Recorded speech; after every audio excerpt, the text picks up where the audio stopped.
ലേഖനങ്ങളിലേക്ക് നോക്കിക്കഴിഞ്ഞാൽ യേശുക്രിസ്തു എന്ന അടിസ്ഥാനത്തിന്റെ മുകളിൽ ഓരോ കല്ലും വെച്ച് വോള് ചുമര് പണിയുകയാണ്. ആമേൻ. വെളിപ്പാട് പുസ്തകത്തിലേക്ക് നോക്കിക്കഴിഞ്ഞാൽ ഈ കല്ല് വെച്ച് പണിതതിന്റെ മുകളിൽ കർത്താവ് കൂരയിടുകയാണ്. മനസ്സിലാവുന്നുണ്ടോ? ഹല്ലേലൂയ. പ്രിയരെ, ഇതിന് നമ്മുടെ ഭാഷയിലെ അടിസ്ഥാനമെന്നും മതിലെന്നും റൂഫ് അല്ലെങ്കിൽ മേൽക്കൂര എന്നും പറയുമ്പോൾ കുറച്ചും കൂടി വചനപരമായി അല്ല എങ്കിൽ ഒരു നല്ല രീതിയിൽ പറയുകയാണെങ്കിൽ ഫൗണ്ടേഷന് പർപ്പസ് എന്നും വോളിനെ പ്ലാൻ എന്നും റൂഫിനെ ആക്ഷൻ എന്നും നമുക്ക് പറയാം. ഈ ഒരു ഫോർമുല നിങ്ങൾ മനസ്സിലാക്കിയാൽ നിങ്ങളുടെ കുടുംബത്തിൽ, നിങ്ങളുടെ ഓഫീസിൽ, നിങ്ങളുടെ സഭയിൽ ഇതെല്ലാം പണിതെടുക്കാൻ വളരെ എളുപ്പമായിരിക്കും. നമ്മുടെ സമയം ഇവിടെ നഷ്ടമാവുകയില്ല. പ്രിയരെ, നിങ്ങളിപ്പോൾ സ്ക്രീനിൽ കാണുന്നത് ഒരു ഫൗണ്ടേഷൻ ഇടുന്ന ഭാഗമാണ്. സ്ക്രീനിലൂടെ കാണിക്കാനുള്ള താല്പര്യം കടന്നു വന്നത് മനുഷ്യനെ സംബന്ധിച്ച് കേൾക്കുന്ന കാര്യങ്ങളെക്കാൾ കാണുന്ന കാര്യങ്ങൾക്ക് മനുഷ്യ മനസ്സിന് ദൃഢതയുണ്ട്. ആമേൻ. നമ്മൾ ചെറിയ ക്ലാസ്സുകളിൽ കേട്ട കാര്യം പലതും മറന്നുപോയെങ്കിലും കണ്ടത് പലതും ഇപ്പോഴും ഓർമ്മയിലുണ്ട്. അപ്പോൾ മനസ്സിലാക്കാൻ എളുപ്പമാണ്. പർപ്പസ് എന്ന് പറയുമ്പോൾ ഫൗണ്ടേഷന് തുല്യമാണ്. പർപ്പസാണ് വളരെ പ്രധാനപ്പെട്ടത്. ഒരു ബിൽഡിങ്ങിന്റെ ഏറ്റവും പ്രധാനപ്പെട്ട ഭാഗം അടിസ്ഥാനമായിരിക്കുന്നത് പോലെ പർപ്പസ് വളരെ പ്രധാനപ്പെട്ടതാണ്. നമ്മൾ വായിച്ചു, ദൈവം എല്ലാം തന്റെ പർപ്പസിനായി ഉണ്ടാക്കിയിരിക്കുന്നു. ആമേൻ. അനർത്ഥ ദിവസത്തിനായി. അപ്പോ ഒരു കൂട്ടം ആളുകളെ ദൈവം ഉണ്ടാക്കിയതും ഒരു കൂട്ടം ദുഷ്ടത പ്രവർത്തിക്കുന്നവരെ ദൈവം ഉണ്ടാക്കിയത് എന്തിനു വേണ്ടിയാ? ദൈവത്തിന്റെ പർപ്പസിന് വേണ്ടി. ഇതാർക്കും ചോദ്യം ചെയ്യുവാനുള്ള റൈറ്റ് ഇല്ല. ദൈവത്തിന്റെ പർപ്പസിന് വേണ്ടി അനർത്ഥ ദിവസത്തിനായി ദുഷ്ടനെയും കൂടെ ദൈവം ഉണ്ടാക്കിയിരിക്കുകയാണ്. ദൈവത്തിന് ഇഷ്ടമാ കരുണാപാത്രത്തെ ഉണ്ടാക്കണമോ കോപപാത്രത്തെ ഉണ്ടാക്കണമോ, ദൈവത്തിന് ഇഷ്ടമാ. ആമേൻ, ആമേൻ, ഹല്ലേലൂയ. കുശവനോട് പാത്രം ചോദിക്കുവാൻ യാതൊരു റൈറ്റും ഇല്ല. ഹല്ലേലൂയ.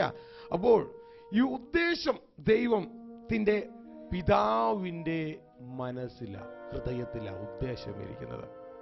ആ ഉദ്ദേശം മാത്രം വെച്ചതുകൊണ്ട് ഒരു കാര്യവും ഈ ഭൂമിയിൽ എസ്റ്റാബ്ലിഷ് ആകപ്പെടത്തില്ല. നമുക്ക് നമ്മുടെ ഹൃദയത്തിൽ ചിന്തയുണ്ട്, നമുക്കൊരു ആഗ്രഹമുണ്ട്, അതുകൊണ്ട് കാര്യമൊന്നും നടക്കില്ല. ആഗ്രഹം പൂർത്തിയാകണമെങ്കിൽ, ഉദ്ദേശം പൂർത്തിയാകണമെങ്കിൽ അതിന്റെ മുകളിൽ ഒരു പ്ലാൻ, ഒരു ആലോചന വേണം. ആമേൻ, ഹല്ലേലൂയ. നിങ്ങൾക്ക് താമസിക്കുവാനായിട്ട് ഒരു വീട് വേണം. അപ്പൊ അതെന്തുവാ? നിങ്ങളുടെ ഉദ്ദേശമാ. ആമേൻ, നിങ്ങളുടെ പർപ്പസാ. അങ്ങനെ വീട് വേണം വീട് വേണമെന്ന് ആഗ്രഹിച്ചുകൊണ്ടിരുന്നിട്ട് വീടാവോ? ആ വീട് ഉണ്ടാകണമെങ്കിൽ നിങ്ങൾ എന്ത് ചെയ്യും? അടുത്തത് നിങ്ങളൊന്ന് പ്ലാൻ ചെയ്യും. ആമേൻ, ഒന്ന് പ്ലാൻ ചെയ്യും. ഒരു എഞ്ചിനീയർ അടുക്കൽ പോയി നിങ്ങളുടെ പർപ്പസ് എഞ്ചിനീയറോട് പറയും. ആമേൻ, എനിക്ക് 2 റൂമുള്ള അല്ലെങ്കിൽ 3 റൂമുള്ള ഒരു വീട് വേണം, ബാത്ത് അറ്റാച്ച്ഡ് ആയിരിക്കണം എന്നെല്ലാം നിങ്ങളുടെ ഉദ്ദേശം അദ്ദേഹത്തോട് പറയും. അദ്ദേഹം ആ ഉദ്ദേശത്തിനനുസരിച്ച് ഒരു പ്ലാൻ തയ്യാറാക്കും. ശരിയല്ലേ? ആമേൻ, ഹല്ലേലൂയ. അപ്പോൾ ഏതൊരു പ്ലാൻ ആണെങ്കിൽ, ഏതൊരു ഉദ്ദേശമാണെങ്കിലും പ്ലാൻ കൂടാതെ ഉദ്ദേശം സാധിക്കുന്നില്ല. ഹല്ലേലൂയ. ഈ പ്രിൻസിപ്പിൾ മനസ്സിലാക്കിയിട്ടാണ് നമ്മൾ ആഴത്തിലേക്ക് ഇറങ്ങുവാനായിട്ട് പോകുന്നത്. വായിച്ച് സദൃശ്യവാക്യങ്ങളുടെ പുസ്തകം 15-ാം അധ്യായം 22-ാം വാക്യം. ആലോചനയില്ലാഞ്ഞാൽ ഉദ്ദേശങ്ങൾ സാധിക്കാതെ പോകുന്നു. ആലോചനയില്ലാഞ്ഞാൽ, അപ്പോൾ ഉദ്ദേശം കൊണ്ട് മാത്രം കാര്യമില്ല. ഉദ്ദേശം സാധിക്കണമെങ്കിൽ ആലോചന ആവശ്യമാണ്. ആമേൻ. ആലോചനയില്ലാഞ്ഞാൽ ഉദ്ദേശം സാധിക്കാതെ പോകുന്നു. താഴേക്ക്. ആലോചനക്കാരുടെ ബഹുത്വത്താലോ അവ സാധിക്കുന്നു. ഹല്ലേലൂയ. ഈ പ്രിൻസിപ്പിള് നമ്മുടെ ജീവിതത്തിൽ മറന്നു പോകരുത്. മറ്റൊരു വാക്യം കൂടി വായിക്കാം. 20-ാം അധ്യായം, സദൃശവാക്യം 20-ാം അധ്യായം 18-ാം വാക്യം. ഉദ്ദേശങ്ങൾ ആലോചന കൊണ്ട് സാധിക്കുന്നു. ആമേൻ. ഹല്ലേലൂയ. അപ്പൊ നമുക്ക് ശ്രദ്ധിച്ചേ, നമുക്ക് പല ആഗ്രഹങ്ങളും ഉണ്ടാകും. എനിക്ക് ഇങ്ങനെ ആഗ്രഹമുണ്ട്, ഇങ്ങനെ ആഗ്രഹമുണ്ട്, പക്ഷെ ബ്രദറെ ഒന്നും സാധിക്കുന്നില്ല. കുഞ്ഞെ, നിനക്ക് ആഗ്രഹമുണ്ട്, അത് നടപ്പിലാക്കാൻ വല്ല പ്ലാനും ഉണ്ടോ നിന്റെ കയ്യില്? ആമേൻ. അത് നടപ്പിലാക്കാൻ വല്ല പ്ലാനും നിന്റെ കയ്യിലുണ്ടോ? ഇല്ലെങ്കിൽ നടപ്പിലാക്കാൻ കഴിയില്ല. നിനക്ക് ആഗ്രഹിച്ചു മാത്രമേ ഇരിക്കാം. കാരണം ഈ പർപ്പസ് എന്ന് പറയുന്നത്, ഉദ്ദേശം എന്ന് പറയുന്നത് ദൈവത്തിന്റെ പാർട്ടാ. ദൈവം ആ ചിന്ത നമ്മുടെ ഉള്ളിൽ തരും. ആമേൻ. പക്ഷെ പ്ലാൻ എന്ന് പറയുന്നത് ദൈവത്തിന്റെ പാർട്ടല്ല. ഹല്ലേലൂയ. പലരുടെയും പ്രശ്നം ഇതാ. ഉദ്ദേശം ദൈവത്തിന്റെ പാർട്ട. ഉദ്ദേശം ദൈവം നമുക്ക് തരും, പക്ഷെ പ്ലാൻ ദൈവം മനുഷ്യന് കൊടുത്തിരിക്കുക. ആമേൻ. ഹല്ലേലൂയ. വായിച്ചാട്ടെ, സദൃശവാക്യം അതിന്റെ 16-ാം അധ്യായം അതിന്റെ 1-ാം വാക്യം. ഹൃദയത്തിലെ നിരൂപണങ്ങൾ മനുഷ്യനുള്ളവ. ഹൃദയത്തിലെ ആലോചന ആർക്കുള്ളവയാ? മനുഷ്യനുള്ളവയാണ്. പ്ലാൻ നമ്മൾ പ്ലാൻ ചെയ്യണം. ദൈവം നമ്മളുടെ ഹൃദയത്തിൽ ആലോചന തരും, ദൈവത്തിന്റെ ഉദ്ദേശം തരും. ആ ഉദ്ദേശത്തിന് മുകളിൽ ദൈവ സന്നിധിയിൽ ഇരുന്ന് നമ്മൾ എന്ത് ചെയ്യണം? പ്ലാൻ ചെയ്യണം. ശ്രദ്ധിച്ചേ, ഈ സിലബസ് കർത്താവ് എന്റെ ഹൃദയത്തിൽ തന്നു. തുടർന്ന് തന്നു എന്ന് പറഞ്ഞ് ഞാൻ ഇരിക്കുകയായിരുന്നു ചെയ്തേ. പിന്നെ ആ മുട്ടിന്മേലിരുന്ന് ആ സിലബസ് ഒരു പേപ്പറിൽ, ഒരു ബുക്കിൽ എഴുതി, ഇല്ലേ? ആ ബുക്കിൽ എഴുതിയിട്ട് ഞാൻ എന്ത് ചെയ്തു? എന്നോട് കൂടെ ചേർന്ന് പ്രവർത്തിക്കുന്ന പ്രിയ സഹോദരൻ റോബിനെയും വിളിച്ചു. ഞങ്ങൾ ഒരുമിച്ച് അത് ഒന്ന് ഡിസ്കസ് ചെയ്തതിന് ശേഷം അത് 1-2 പ്രാവശ്യം അതൊന്ന് റീഅലൈൻ ചെയ്ത് ടൈപ്പ് ചെയ്യുകയും കാര്യങ്ങളെല്ലാം ക്രമപ്പെടുത്തി. അപ്പൊ ഞങ്ങൾ എന്താ ചെയ്തേ? ആ ദൈവം തന്ന ഉദ്ദേശത്തിന്റെ മുകളിൽ ഞങ്ങളൊന്ന് പ്ലാൻ ചെയ്തു. എന്നിട്ട് ദൈവം തന്ന ആ ഉദ്ദേശം എങ്ങോട്ടേക്ക് തന്നു? നിങ്ങളിലേക്ക് തന്നു. മനസ്സിലാവുന്നുണ്ടോ? കണ്ടോ? അപ്പോ ആ ദൈവത്തിന്റെ ഉദ്ദേശം എസ്റ്റാബ്ലിഷ് ആണ്. കണ്ടോ? മനസ്സിലായോ നിങ്ങൾക്ക്? ആമേൻ. അപ്പോ ഏതൊരു ഉദ്ദേശവും പ്ലാനിലൂടെയേ സാധിക്കുകയുള്ളൂ. നമ്മളൊന്ന് പ്ലാൻ ചെയ്യണം. ആമേൻ. ലൂക്കോസിന്റെ സുവിശേഷം 14-ാം അധ്യായത്തില് അതിന്റെ 28 മുതൽ അല്ലെങ്കിൽ 26, 27, 28 മുതൽ താഴേക്ക് ഇങ്ങ് വായിക്കുമ്പോ അവിടെ എഴുതിയിരിക്കുന്ന ആ കാര്യം, കുഞ്ഞെ നീ കർത്താവ് യേശു സാക്ഷാൽ കർത്താവ് പറയാണ്, കുഞ്ഞെ നീ ഒന്നും നിന്റെ ജീവിതത്തിൽ പ്ലാൻ ചെയ്യാതെ ചെയ്യരുത്. ആമേൻ. ചില സഹോദരിമാരോട് ദൈവം സംസാരിക്കുന്നതായിട്ട് കർത്താവിന്റെ ആത്മാവ് ഓർപ്പിക്കുകയാണ്. ശ്രദ്ധിക്കുക, നിന്റെ ജീവിതത്തിൽ നീ ഒന്നും പ്ലാൻ ചെയ്യാതെ ചെയ്യരുത്.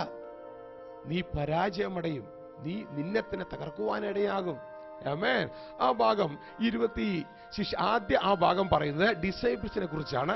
രണ്ടാമത് ഈ ലോകത്ത് നമുക്ക് മനസ്സിലാകുന്ന രീതിയിലും കർത്താവ് പറയുകയാണ്. അതിന്റെ 26 മുതൽ താഴേക്ക് വായിച്ചോളൂ. എന്റെ അടുക്കൽ വരികയും അപ്പനെയും അമ്മയെയും ഭാര്യയെയും മക്കളെയും സഹോദരന്മാരെയും സഹോദരികളെയും സ്വന്തം ജീവനെയും കൂടെ പകയ്ക്കാതിരിക്കുകയും ചെയ്യുന്നവന് എന്റെ ശിഷ്യനായിരിക്കുവാൻ കഴിയുകയില്ല. ഇത് നമ്മൾ ആഴത്തിൽ പഠിക്കേണ്ട ഒരു കാര്യമാണ്. പക്ഷെ ഇതിപ്പോ നിങ്ങളോട് പറഞ്ഞ് നിങ്ങൾക്ക് മനസ്സിലാകാത്തത് കൊണ്ട് കർത്താവ് എപ്പോഴും ഉപമയിലൂടെ ആ കാര്യം പറഞ്ഞ് മനസ്സിലാക്കുന്നത്. അടുത്തത് ഇതിന്റെ ഉപമ കർത്താവ് പറയാ. താഴേക്ക്. തന്റെ ക്രൂശ് എടുത്തുകൊണ്ട് എന്റെ പിന്നാലെ വരാത്തവനും എന്റെ ശിഷ്യനായിരിക്കുവാൻ കഴിയുകയില്ല. താഴെ.